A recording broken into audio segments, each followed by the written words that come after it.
Good morning mga kasimple. Ngayon po ay Monday, July 8. Time check, 6:49 AM.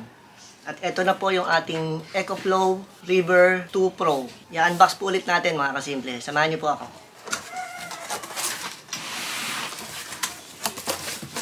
Medyo malaki-laki yung box niya.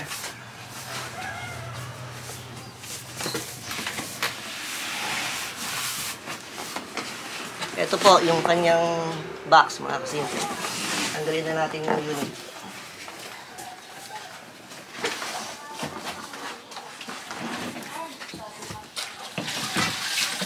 Dito po tayo sa ating terrace mga kasimple. Kaya medyo may mga naririnig kayo sa background. Pasensya na po. Ito po yung ating unit. Ito yung EcoFlow River 2 Pro. Tapos ito po yung mga kasama niya sa loob ng box. Ito po yung instruction manual at saka yung 5 years warranty. Na-register na rin po natin ito sa website. Ito pa po. Meron pa siyang isang kasamang box na ang mga nandito ay mga cable. Ito po ang car charging cable. Tapos may mga cable pa po dito. Ito naman po yung sa DC cable para po dito. Tapos meron siyang AC charging cable. Ito po yan. Ito po yung ginagamit natin dito sa Pilipinas. Ito naman po ay pang European. Sabihin muna natin. Tapos ito na po yung unit. Para ma-turn on siya ay isang press lang dito. Yan. At na-charge na po natin siya kagabi. Bali 100% na po ito. Kaya ngayon, ang gagawin natin ay itetest natin siya at marami tayong i-charge ngayon. Tingnan natin ang kanyang full capacity.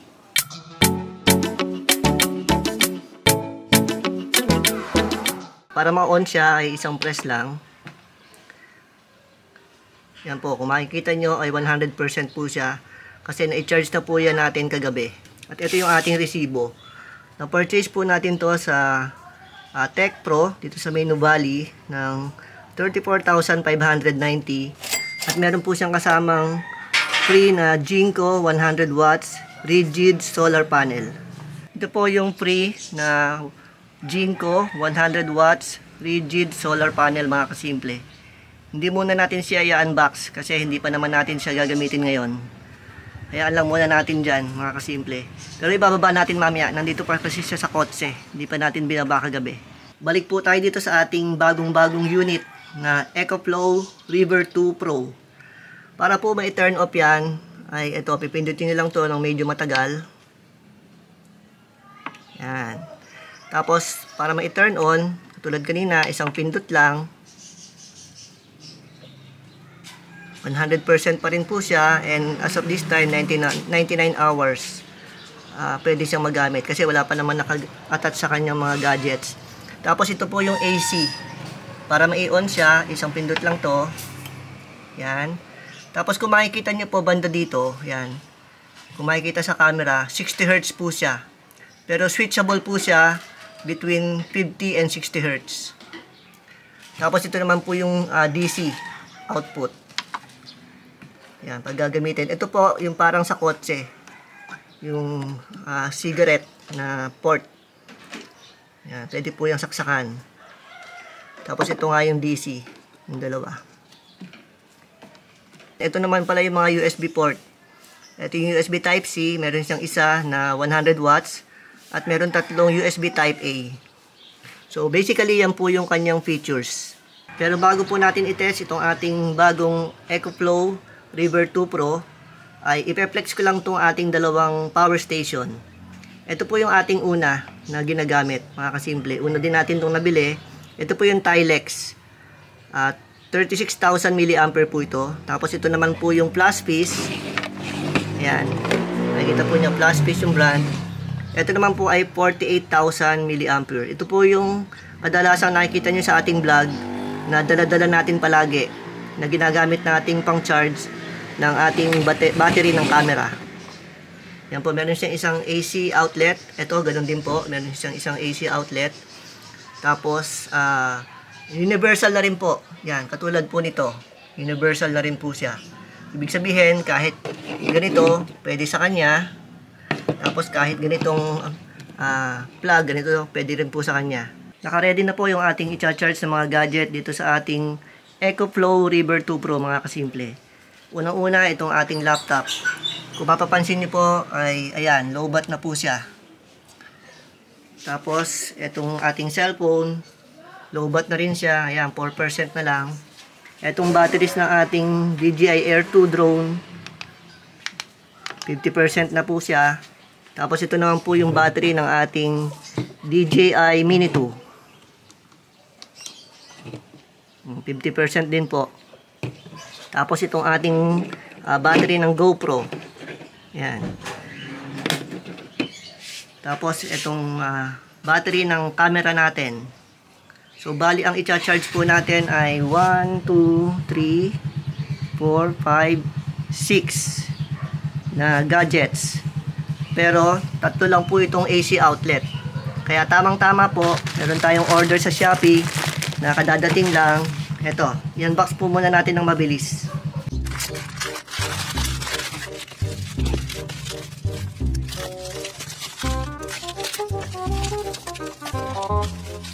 Ito po mga kasimple, umorder po tayo ng Bobby na 3 power socket. Tapos may 6 na USB ports. Kakailanganin po natin to kung magcha-charge tayo sa ating mga camping lights para sabay-sabay po silang ma-charge. Simulan na po natin ang testing mga kasimple. Power on natin ng unit. Medyo nabawasan siya ng konti, 99% na lang. Siguro dahil medyo naka-on kanina, pero wala pa po tayong ginagamit dyan. At ngayon, uunahin natin tong laptop na i-charge. Pero iyon muna natin tong AC. Saksak natin yung power. Tapos dito sa laptop, yan, nag-power po siya. Kita nyo po, nagcha-charge na po siya mga kasimple. At ngayon ay kumukonsume siya ng 35 watts. 32 to 35 watts. Sunod naman po natin itong battery ng ating DJI Air 2. Bali tatlo po yan, naka-charging hub mga kasimple. Saksak na po natin. Ayan po, naka-green na. Tapos, maya-mayang konti ay magsisimula na yan. I-analyze lang niya kung ano yung una niya i-charge. At yan po, charging na. At dito, ay kumukonsume na siya ng total of 88 to 92 watts. And meron na lang tayong 6 hours. Time check po mga kasimple, 7:35 AM. At ngayon po ay nakita nyo naman na nagamit na natin yung dalawang AC outlet. Kaya gagamitin na natin itong binili natin na bobbin na extension cord na may 3 AC socket at 6 na USB. Saksak na po natin mga kasimple. At pindutin po natin yung power on. Ayan, naka-on na siya. Ready na siya na makadagdag ng 3 pang socket. Bali 5 ang ating mai-charge ngayon o ating AC outlet na magagamit. Currently, nasa 73 to 74 watts po ang kanyang consumption. Tapos, charge natin itong DJI Mini 2 na batteries. Yan po. Nag-charge na po siya. Tapos, ngayon ay nasa 91 to 98. Yan, pa-fluctuate pa po. Siguro binabasa pa niya yung consumption. Yan, umabot na ng 100. Meron pa po tayong 3 natitirang gadgets na for charging mga kasimple. Ito pong Galaxy S24 Ultra. At itong battery ng ating camera. At saka itong battery ng ating GoPro. Kaya lang, dalawa na lang po itong natitirang AC outlet. Siguro, iuhuli na lang natin itong battery ng GoPro. Unahin muna natin itong dalawa. Plug na po natin itong charger ng ating Samsung Galaxy S24 Ultra. 25 watts po ito. Yan, charging na po siya. Tapos ang consumption po ngayon ay nasa 124 yung pinakamataas o 125.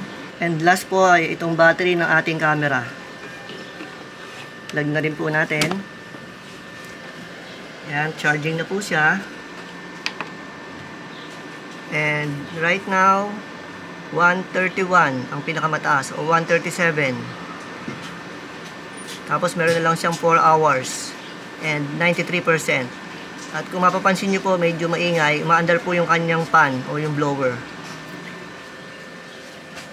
Yan na po yung ating mga naka-charge na gadget, mga kasimple. Antayin lang po natin. Time check, 7:53 AM. Antayin lang po natin, mga kasimple, at tingnan natin kung may charge na lahat itong mga gadgets natin na nakakabit ngayon. 7:59 AM, mga kasimple. At itong ating laptop, tingnan natin ang status niya. Ayan, 32%. At 1 hour 40 minutes na lang daw until fully charged. Ito namang ating mga drone ay isang battery pa lang. So ito ay 4 na yung ilaw. Ganoon din itong ating DJI Air 2, 4 na rin. Itong ating battery ng camera ay meron na isang ilaw. Tapos itong ating cellphone ay 15%. Ayan po, 15%, mga kasimple. Tapos itong ating power station ay 91% o 4 hours. Tingnan natin kung kaya nyo i-charge lahat yan, mga kasimple. Typically, ito yung ating mga dinadala for camping. So let's say ang scenario ay hindi tayo nakapag-charge. So pwede tayong mag-charge along the way or dun sa campsite mismo. Tingnan natin kung ilang percent ang matitira pag na-fully charge sa lahat yan o kung kakayanin niya. Habang nag-aantay po tayo, mga kasimple, kung napapansin niyo po ay medyo magulo itong aming terrace. Medyo maglinis-linis tayo ng konti. Subukan nating ayusin to, mga kasimple, habang inaantay natin itong ating mga gadgets na ma-charge. 8:44 AM, mga kasimple. Tingnan natin ang status nitong ating laptop.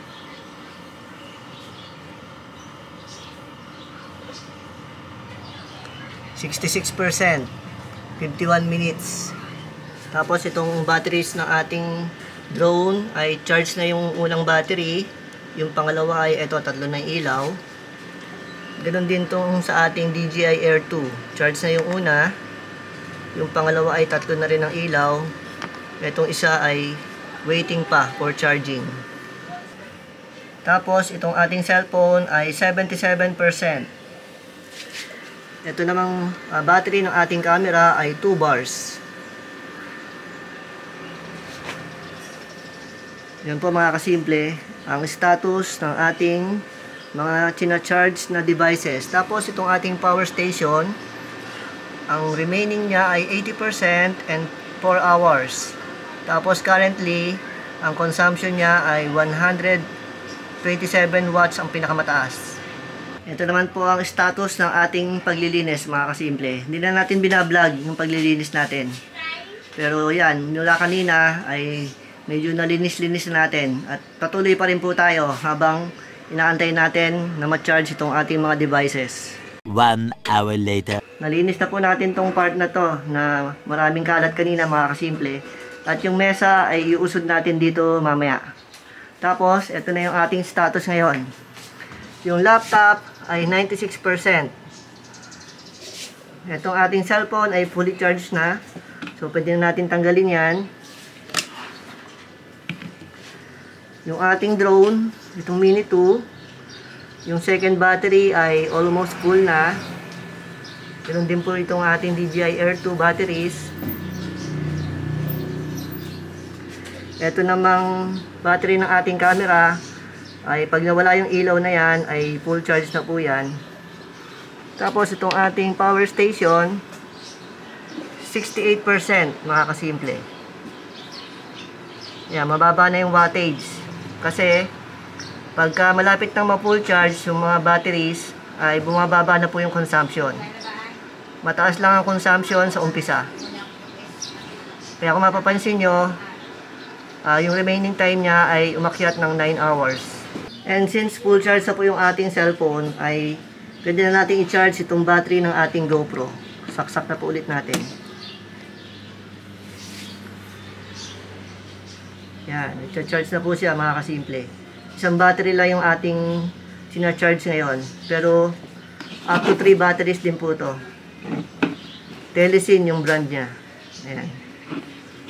Pero ang ginagamit natin charger, yung charger ng ating mga yung lumang Samsung na cellphone. Naitabi pa rin naman natin yon. Compatible siya dito sa charging battery. Ano ba tawag dito? Parang charging dock ng GoPro, mga kasimple, na Telesin. 9:39 AM mga kasimple. At itong ating laptop ay fully charged na. Pwede na po natin siyang bunutin dito sa ating power station.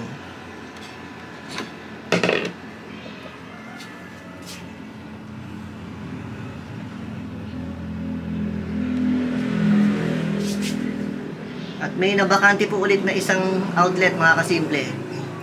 Itong ating cellphone na isa ay ayan po, kung nakikita nyo 14%. Ayan, 14% po siya. So, try natin ulit itong i-charge. Ayan po mga kasimple. Charging na po ulit yung isa nating cellphone. And currently 60 watts ang consumption at 67%. 6 hours remaining. Yung ating laptop, naka-disconnect na po yan sa ating power station. Antayin lang po natin mga kasimple. Ito po talaga ay actual test. Kaya pinapakita ko po sa inyo yung current time and yung status ng ating mga gadgets na sina-charge. 9:59 AM mga kasimple. Ang ating DJI Mini 2 ay tatlong ilaw na yung pangatlong battery. At yung ating DJI Air 2 ay ganun din, tatlong ilaw na. At yung dalawang battery po na walang ilaw ay fully charged na. Ang ating namang power station ay 74 watts ang pinakamataas. Tapos 63% yung remaining battery and 5 hours. 10:07 AM mga kasimple. Itong battery ng ating camera ay fully charged na. Wala na pong ilaw. So pwede na nating ilagay yung isa.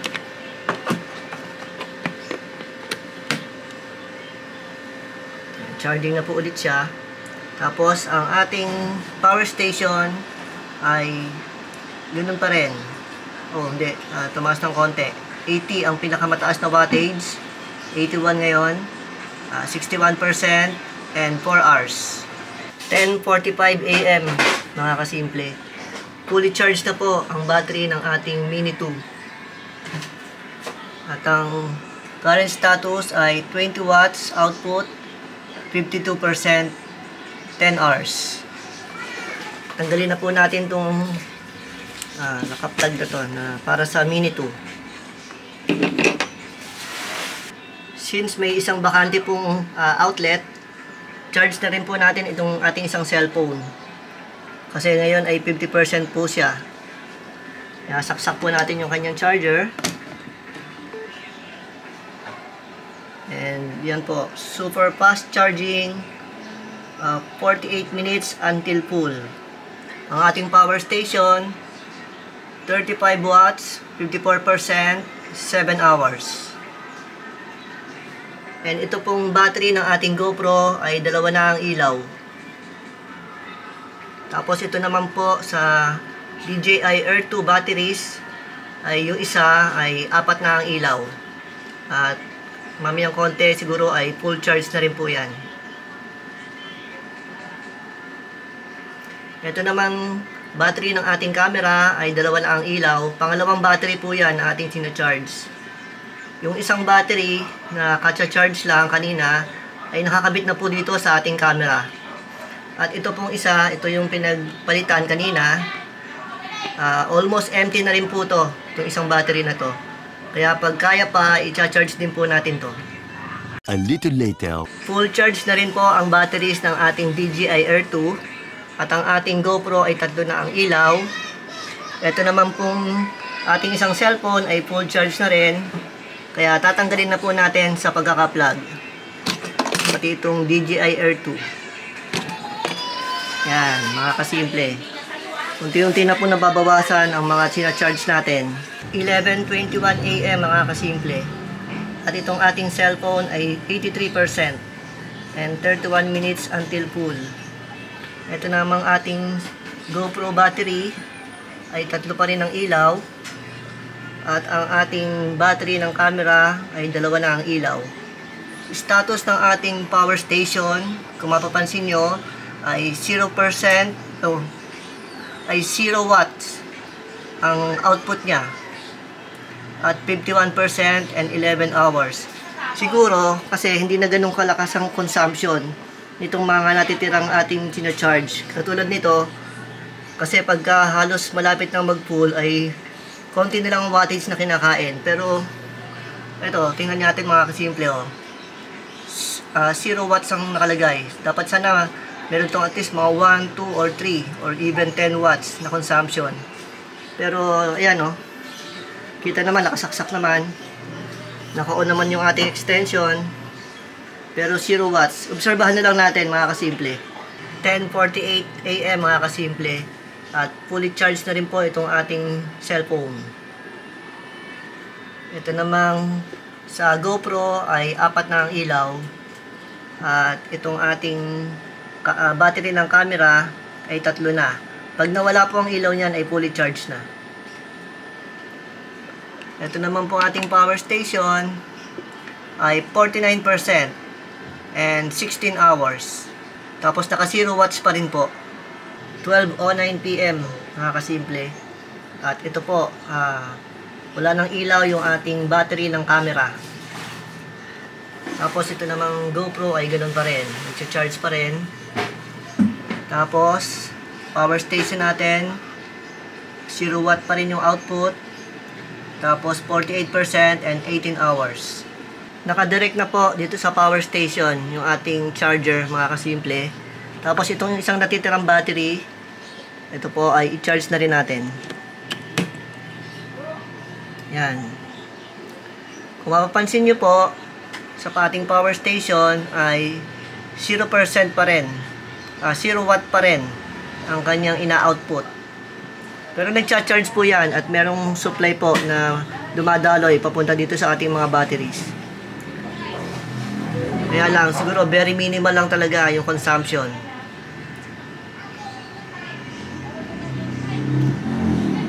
12:11 PM po nang simula nating i-charge itong ang pangatlong battery ng ating camera. At ito po, nagcha-charge pa rin yung ating battery ng GoPro. Full charge na rin po itong GoPro mga kasimple.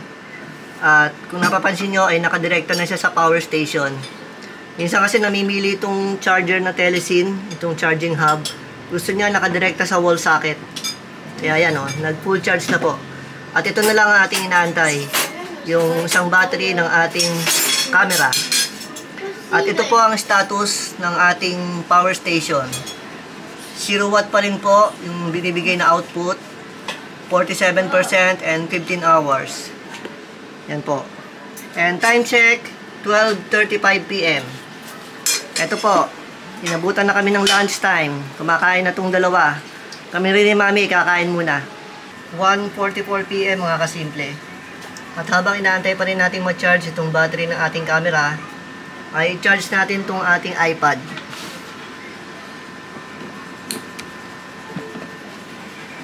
Ayan po, 52% mga kasimple.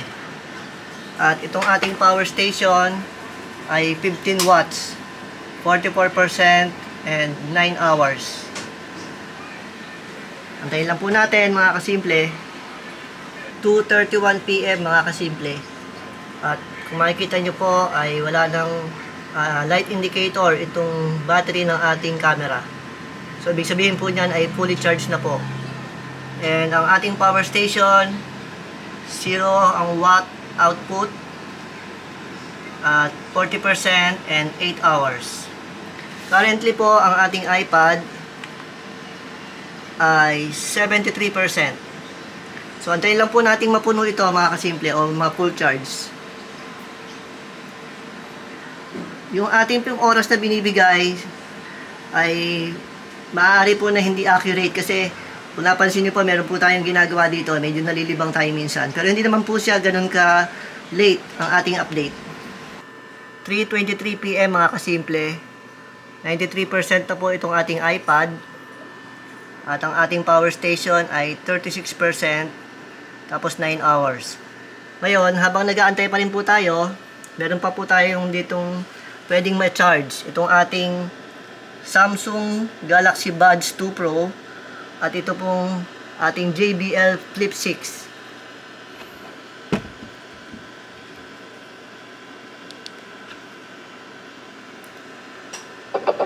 Yan po. Parang nasa 25% itong ating speaker. Ito naman po ay nasa 52% yung kanyang case. Kaya charge po natin mga kasimple habang inaantay natin itong iPad. Nakasaksak na po itong dalawang charger. At ang ating Galaxy Buds 2 Pro ay nagcha-charge na. Ganoon din po itong ating speaker. At ang status po ng ating power station ay 23 watts po ang output, 36%, and 6 hours. Antayin lang po natin mga kasimple na mag fully charge po itong lahat ng ating sinacharge ngayon. Bali, 3 na lang po ito.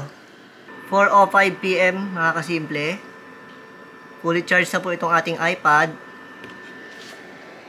Itong ating Buds 2 Pro ay nagcha-charge pa rin. Pati itong ating speaker. At ang ating power station ay 32% at 11 hours. 4:25 PM mga kasimple. Charge na po itong Buds 2 Pro. At itong JBL speaker ay nagcha-charge pa rin. Ang status ng ating power station ay 15 watts, output 31%, and 6 hours. 4:55 PM. At ito pong ating speaker ay still charging. 29% ang ating power station, 6 hours. At yan po, siguro malapit na itong ma-charge kasi yan, halos puno na po ito. Ang full charge po nito ay mawawala po yung ilaw. 5:59 PM mga kasimple. Fully charged na po ang ating JBL Flip 6. At ang status ng ating power station ay 26%, 9 hours. At 0 na po ang wattage na output. Kaya tanggalin na po natin itong ating charger. At ito po ang final na result ng ating stress test. 26% ang natira po sa ating power station. I-cool down lang po natin to mga kasimple, mga 30 minutes. Tapos i-recharge po natin para makita natin kung gaano kabilis mag-charge itong EcoFlow River 2 Pro. Turn off na po natin itong AC. At ito pong power station. Long press. Ayan, i-cool down lang po natin mga 30 minutes. Tapos saka po natin i-charge. 6:30 PM mga kasimple. At napalamig na po natin itong ating EcoFlow River 2 Pro. At i-charge na po natin. Ito yung ating gagamitin. Yung kanyang AC charger. Ito po yung likod ng ating unit. At dito po natin isasaksak itong ating AC charger. Naikabit na po natin yung ating cable mga kasimple. At direkta natin itong isasaksak dito sa ating wall outlet. Start na po natin mga kasimple. Saksak na po natin dito sa ating wall outlet.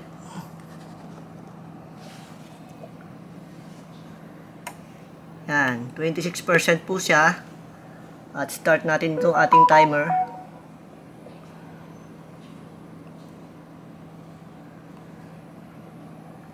Yan, currently po, ang input niya ay 830 watts.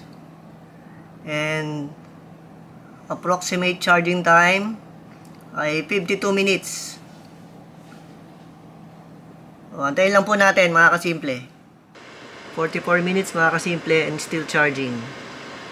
Antayin lang po natin. Siguro malapit na itong ma-charge. At para makita natin ang actual time hanggang sa maging 100% siya. Nag-stop na po yung charging at exactly 47 minutes 32.30 seconds. So, ganoon lang kabilis yung kanyang recharging time from 26% hanggang mag-fully charge siya na 100%. 7:48 PM mga kasimple. At simula po kaninang umaga, Ito po ang mga devices na na-charge natin sa ating EcoFlow River 2 Pro. Ito pong tatlong cellphone natin na Samsung Galaxy S24 at yung dalawa ay Samsung Galaxy Note. Ito pong battery ng GoPro, dalawang batteries po ng ating camera. Yung pangatlo po ay nandito, ginagamit po natin, na-charge din po natin to. Tatlong batteries ng DJI Mini 2. Tatlong batteries din ng DJI Air 2. Ito pong ating speaker na JBL Flip 6. Ito pong Galaxy Buds 2 Pro na ating headset na Bluetooth. Ito pong ating iPad na 9th Gen. At saka ito pong Dell laptop natin. So yan. Simula po kanina umaga, 100%. Hanggang sa matapos po kanina yung huli natin chinarge na JBL speaker ay naging 26% na lang po siya. At dito po natatapos mga kasimple ang stress test na ating ginawa simula kanina pang umaga hanggang ngayong gabi. Dito po sa ating bagong-bagong unit na EcoFlow River 2 Pro. Ito po mga devices na ating chinarge or ating sinubukan ay kung mapapansin niyo po ay yung mga AC outlet lang ang ating ginamit. Hindi po natin ginamit yung USB, yung Type A at USB Type C. Pati po itong 12 volts at yung car cigarette adapter. Hindi po muna natin ginamit lahat ng yon. At hindi rin po tayo gumamit ng mga appliances katulad ng rice cooker at electric fan at iba pa. Dahil ang ating pong focus ay yung mga gamit na dinadala lang natin para sa ating camping. At yun din po ang ating purpose, kaya po natin binili itong power station na EcoFlow. At sa halagang 34,000 na alam naman po natin medyo may kamahalan, pero para sa akin po ay sulit ang investment natin dito sa unit na to, dito sa ating power station. Dahil unang-una ay na-charge na lahat itong mga devices na to.